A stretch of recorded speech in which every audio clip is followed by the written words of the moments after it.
Bismillahirrahmanirrahim. Assalamualaikum warahmatullahi wabarakatuh. Selamat pagi adik-adik. Apa kabarnya? Semoga diberikan kesehatan agar bisa kita melaksanakan pembelajaran pada pagi hari ini. Sebelum kita memasuki materi pembelajaran pada pagi hari ini, perkenalkanlah saya untuk memperkenalkan diri. Ada gula, ada semut. Semutnya sudah dikejar. Perkenankanlah saya, Kak Mahmud, awali hari dengan semangat belajar. Baiklah, perkenalkan. Nama saya Mahmud Ali Nur Mustaqim, bisa dipanggil Kak Mahmud. Saya sekarang sedang kuliah di IAIN Ponorogo, jurusan Pendidikan Agama Islam, semester 4. Baiklah, mungkin cukup untuk perkenalannya. Sekarang kita akan masuk ke pembahasan. Sebelum kita masuk lebih dalam dan mengupas tuntas terkait materi pada pagi hari ini, izinkan saya untuk menampilkan video yang akan memantik kita untuk lebih tahu, lebih termotivasi untuk belajar pada pagi hari ini. Selamat menonton. Jadi memang betul kata para ulama, laisal ilmu bikasratir riwayah. Ilmu itu bukan orang yang banyak meriwayatkan. Hafal Sahih Bukhari, hafal Sahih Muslim, hafal Sunan Abi Dawud, hafal Sunan Tirmidzi, hafal Sunan Nasai, hafal Sunan Ibnu Majah, hafal Muwatta Malik. Ilmu adalah ketika dia sebanding bersanding sama sejalan dengan adab. Makanya dikatakan oleh para ulama, al-adab fauqal ilmi. Adab itu di atas ilmu. Allah Subhanahu wa taala memuji Nabi Muhammad dalam Al-Qur'an. Tak ada ayat memuji wahai engkau Muhammad yang kalau solat tegak sampai bengkak kakinya, tak ada. Tak ada ayat mengatakan wahai engkau Muhammad sallallahu alaihi wasallam yang solat sampai hitam keningnya, tak ada. Tapi apa kata Allah memuji Nabi? A'udzubillahi minasyaitonirrajim. Wa innaka la'ala khuluqin 'azim. Akhlak engkau amat sangat sempurna. Dan Nabi pun ketika diutus untuk kita, dia mengatakan innama bu'istu liutammima makarimal akhlak. Menyempurnakan akhlak. Baiklah, informasi utama yang kita dapatkan dari video yang telah saya tampilkan adalah mengenai pentingnya adab dalam kehidupan sehari-hari. Adab lebih utama ataupun lebih tinggi daripada ilmu. Bagaimana Islam memandang tentang adab? Lihatlah. Dalam Islam, adab sangat diperhatikan. Islam mengajarkan tentang adab ataupun akhlak kepada umatnya. Hal ini dicantumkan dalam Al-Quran maupun hadis. Banyak sekali dalil-dalil mengenai adab dan akhlak. Ada banyak macam mengenai adab. Beberapa contoh yang akan kita bahas hari ini mengenai adab berjalan, adab berpakaian, adab makan, dan juga minum. Mengapa Islam mengatur semua itu? Ya, ini tentunya yang pertama, ini adalah perintah dari Allah Subhanahu wa taala. Itu sudah jelas. Yang kedua, apabila kita tidak beradab dalam melakukan aktivitas sehari-hari, itu akan mengganggu orang lain dan juga merugikan diri kita sendiri. Nah, gitu. Mungkin itu sedikit alasan mengapa kita harus mempelajari yang namanya adab. Sebagaimana sabda Rasulullah SAW disebutkan bahwa sesungguhnya Nabi Muhammad SAW diutus hanya untuk menyempurnakan yang namanya akhlak. Hal tersebut dicantumkan dalam hadis riwayat Baihaqi. Rasulullah datang diutus ke dunia ini hanya untuk menyempurnakan yang namanya akhlak. Begitu pentingnya akhlak harus diterapkan dalam kehidupan sehari-hari. Baiklah. Berkaitan dengan adab ataupun akhlak tadi, mengenai adab berjalan. Bagaimana kita harus berjalan? Apakah kita harus berjalan dengan mengangkat kepala ataupun harus berjalan dengan penuh rasa kesombongan, itu harus diatur, itu harus kita pelajari agar apa? Agar kita tidak terjerumus ke dalam sesuatu yang salah dalam ajaran agama Islam. Yang kedua terkait adab berpakaian. Apakah kita dalam berpakaian setiap hari ini sudah benar, sudah menutup aurat, sudah menjaga yang namanya kesopanan, kesantunan, dan layak dilihat oleh orang-orang lain? Nah, kemudian berkaitan dengan adab dalam makan dan minum. Tentunya hal ini sangat apa ya? Sangat sering kita lakukan mengenai makan dan minum. Bagaimanakah kita makan dan minum yang sesuai dengan ajaran agama Islam? Dalam hal ini, mengenai adab dalam makan dan minum itu mengenai bagaimana kita bisa memilah makanan yang haram, halal, dan juga kita bisa tidak berlebihan dalam makan. Artinya kita tidak tamak dalam makan dan maupun minum. Nah, gitu. Oleh karena itu, dari hal yang sudah saya paparkan, tentunya kita paham pentingnya kita belajar mengenai adab. Nah, selanjutnya saya akan membahas mengenai dalil-dalil yang menjadi dasar dari adab dalam berjalan, berpakaian, makan, dan minum. Oleh karena itu, kita geser ke slide selanjutnya. Selanjutnya, saya akan memaparkan mengenai dalil pentingnya menjaga adab berjalan, berpakaian, makan, dan juga minum. Sebagaimana disebutkan sebelumnya, bahwasanya Allah memerintahkan hambanya untuk selalu menjaga adab berjalan, berpakaian, dan juga minum. Hal itu dituangkan dalam kitabnya, yaitu Al-Quran. Baiklah, untuk yang pertama, saya akan membahas mengenai adab berjalan. Sebagaimana disebutkan dalam Al-Quran surah Al-Isra ayat 7 yang berbunyi, إن أحسنتم أحسنتم لأنفسكم وإن أسأتم فلها فإذا جاء وعد الآخرة ليسوءوا وجوهكم وليدخلوا المسجد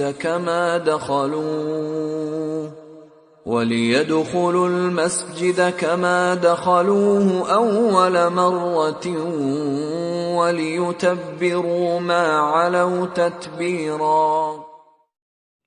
Yang artinya, jika kamu berbuat baik berarti kamu berbuat baik bagi dirimu sendiri, dan jika kamu berbuat jahat maka kejahatan itu bagi dirimu sendiri. Dan apabila datang saat hukuman bagi kejahatan yang kedua, kami datangkan orang-orang lain untuk menyuramkan muka-muka kamu, dan mereka masuk ke dalam masjid, sebagaimana musuh-musuhmu memasukinya pada pertama kali, dan untuk membinasakan sehabis-habisnya apa saja yang kamu kuasai. Quran surat Al-Isra ayat 7. Kemudian dalil yang kedua yaitu surat Luqman ayat 18. ولا تصعر خدك للناس ولا تمش في الأرض مرحا إن الله لا يحب كل مختال فخور. Yang artinya, dan janganlah kamu memalingkan mukamu dari manusia karena sombong, dan janganlah kamu berjalan di muka bumi dengan angkuh. Sesungguhnya Allah tidak menyukai orang-orang yang sombong lagi membanggakan diri. Quran surat Luqman ayat 18. Selanjutnya, kita akan membahas mengenai dalil tentang adab berpakaian, di mana telah tercantumkan dalam Quran surat Al-A'raf ayat 26 yang berbunyi, يا بني آدم قد أنزلنا عليكم لباسا يواري سوآتكم وريشا ولباس التقوى ذلك خير ذلك من آيات الله لعلهم يذكرون. yang artinya, Hai anak Adam, sesungguhnya kami telah menurunkan kepadamu pakaian untuk menutup auratmu dan pakaian indah untuk perhiasan. Dan pakaian takwa itulah yang paling baik. Yang demikian itu adalah sebagian dari tanda-tanda kekuasaan Allah. Mudah-mudahan kamu selalu ingat. Quran Surat Al-Araf ayat 26. Kemudian yang terakhir adalah adab tentang makan dan juga minum, yang telah disebutkan dalam Quran Surat Al-Mu'minun ayat 51 yang berbunyi, يا أيها الرسل كلوا من الطيبات واعملوا صالحا إني بما تعملون عليم. yang artinya, hai Rasul-Rasul, makanlah dari makanan yang baik-baik dan kerjakanlah amal yang soleh, sesungguhnya aku maha mengetahui apa yang kamu kerjakan. Quran Surat Al-Mu'minun ayat 51.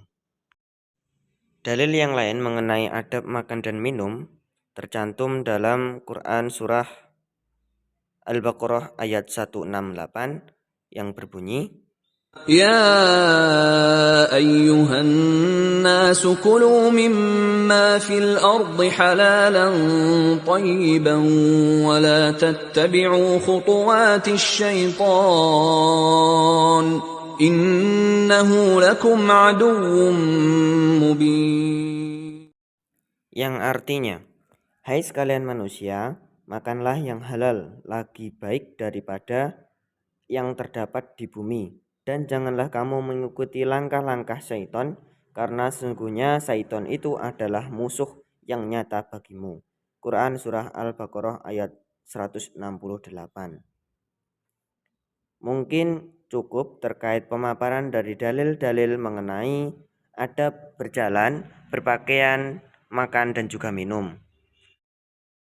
Baiklah, setelah kita bahas mengenai dalil-dalil tentang adab berjalan, berpakaian, makan, dan juga minum, semoga saja dengan dipaparkannya dalil-dalil tersebut kita tambah yakin bahwasanya adab-adab tersebut benar-benar perintah dari Allah Subhanahu wa taala, sehingga kita perlu mungkin mengimplementasikannya dalam kehidupan sehari-hari. Oleh karena itu, pada materi yang selanjutnya kita akan membahas mengenai implementasi dari adab berjalan, berpakaian, dan juga makan dan minum. Yang pertama adalah adab berjalan menurut agama Islam. Dalam agama Islam diatur bahwasanya berjalan itu harus ada beberapa seperti syarat atau hal-hal yang perlu diperhatikan. Nah, gitu. Yang pertama adalah tenang dan sopan.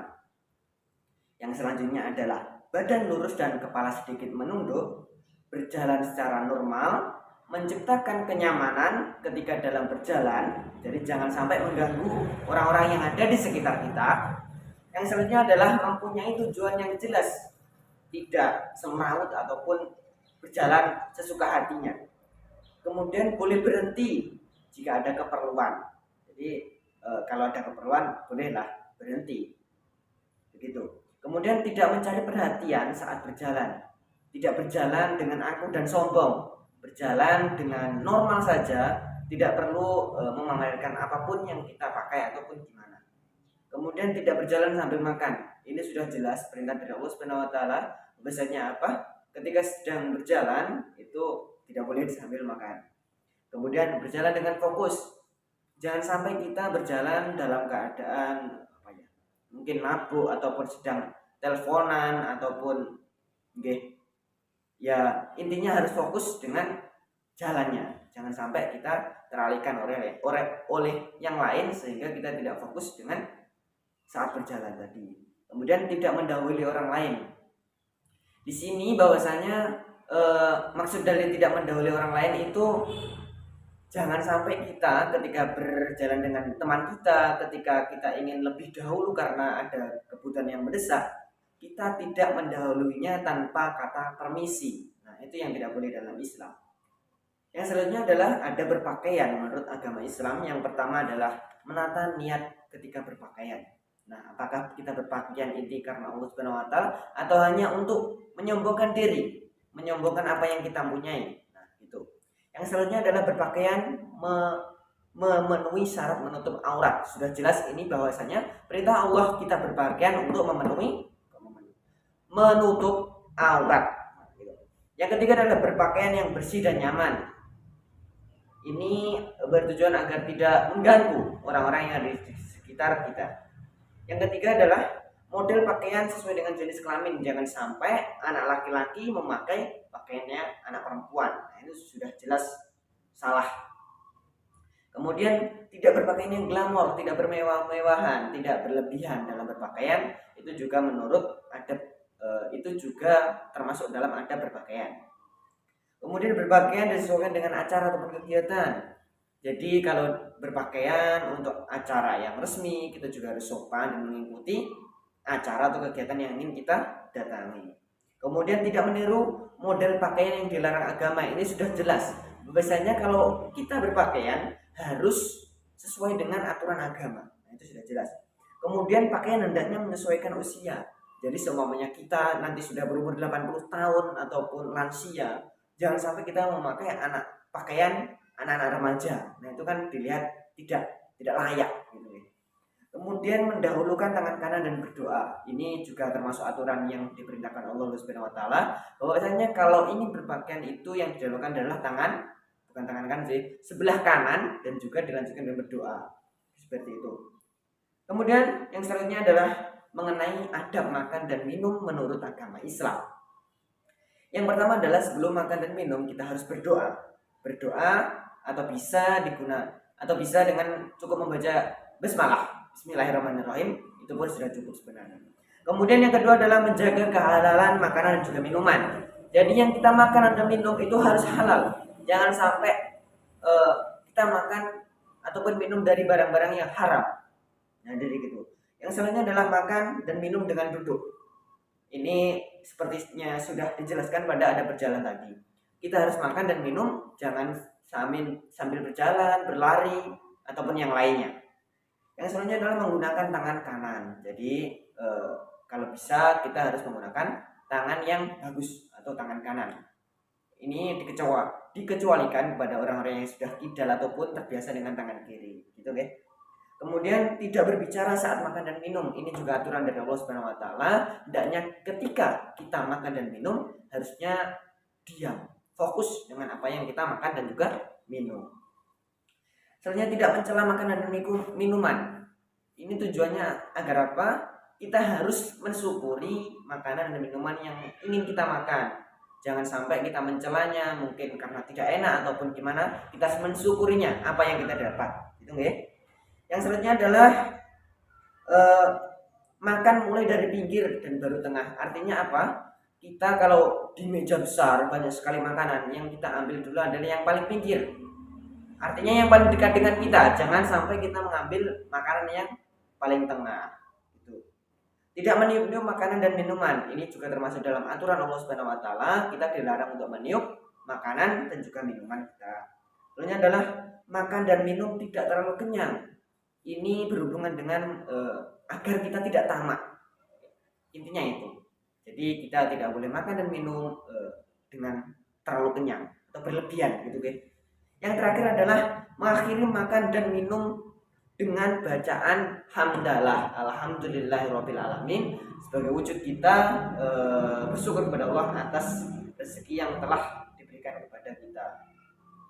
Itu nggih. Mungkin cukup sekian yang dapat saya sampaikan. Apabila ada kurang lebihnya mohon maaf. Sekian. Billahi taufiq wal hidayah. Wassalamualaikum warahmatullahi wabarakatuh. Semangat belajar.